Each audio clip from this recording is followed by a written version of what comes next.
একটা প্রবাদ আছে, ৭ খণ্ড রামায়ণ পড়ে সীতাকার মাসি।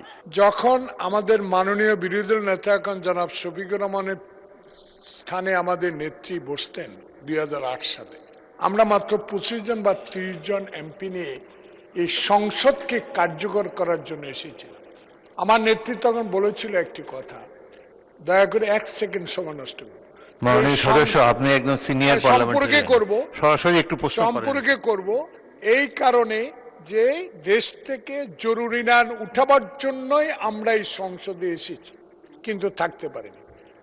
কথা ছিল তখন তৎকালীন প্রধানমন্ত্রী শেখ হাসিনার পুত্র ভিওপি ব্যবসার সাথে জড়িত ছিলেন বিধায় আমরা তার বিরুদ্ধে এখানে কথা বলাতে আমার বিরুদ্ধে ৬৪ জেলায় ৬৪টা মামলা দেওয়া হয়েছে।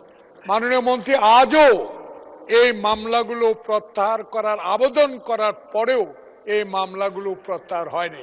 আমি ব্যক্তিগত হলেও সকল মামলাগুলো প্রত্যাহারের ব্যবস্থা করবেন বলে আমি আশা রাখি। আপনাকে ধন্যবাদ। মাননীয় মন্ত্রী, মামলা প্রত্যাহার করবেন কিনা? ধন্যবাদ মাননীয় স্পিকার। একটা প্রবাদ আছে, ৭ খণ্ড রামায়ণ পড়ে সীতাকার মাসি। আমি এতক্ষণ বললাম যে আমরা কমিটি করেছি, যাচাই বাছাই করছি এবং এই মামলাগুলো প্রত্যাহার করার জন্য যাবতীয় পদক্ষেপ আমরা গ্রহণ করব মাননীয় স্পিকার। আপনাকে ধন্যবাদ।